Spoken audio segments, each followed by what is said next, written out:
Learning Orthodox Christianity, Genesis chapter 3.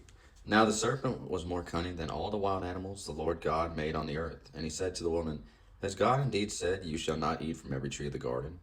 And the woman said to the serpent, We may eat the fruit from the trees of the garden, but from the fruit of the tree in the middle of the garden God said, You shall not eat from it, nor shall you touch it, lest you die.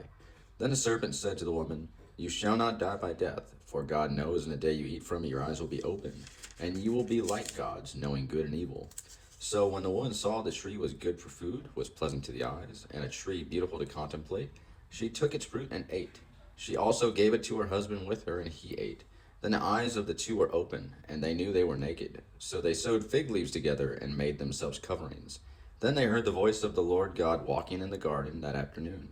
And Adam and his wife hid themselves within the trees in the middle of the garden, from the presence of the Lord God. So the Lord God called Adam and said to him, Adam, where are you? He replied, I heard your voice as you were walking in the garden, and I was afraid because I was naked. So I hid myself. Thus he said, Who said you were naked? Have you eaten from the one tree from which I commanded you not to eat? Then Adam said, The woman you gave me of the tree, and I ate. So the Lord God said to the woman, What is this you have done? The woman said, The serpent deceived me, and I ate. Thus the Lord God said to the serpent, Because you have done this, you are cursed more than all cattle, and more than all the wild animals of the earth. On your breast and belly you shall go, and you shall eat dust all the days of your life. I will put enmity between you and the woman, and between your seed and her seed. He shall bruise your head, and you shall be on guard for his heel. To the woman he said, I will greatly multiply your pain and your groaning, and in pain you shall bring forth children. Your recourse will be to your husband, and he shall rule over you. Then to Adam he said, Because you heeded the voice of your wife, and ate from the one tree of which I commanded you, saying, You shall not eat from it.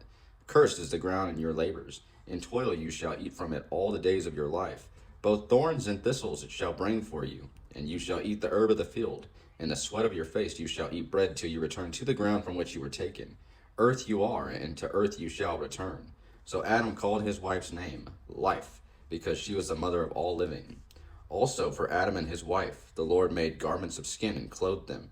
Then the Lord God said, Behold, the man has become like one of us, to know good and evil. Now lest he put out his hand and take also of the tree of life, and eat and live forever. Therefore the Lord God sent him out of the garden of pleasure to cultivate the ground from which he was taken. So he cast out Adam, and made him dwell opposite the garden of pleasure. He then stationed the cherubim, and the fiery sword which turns every way to guard the way to the tree of life.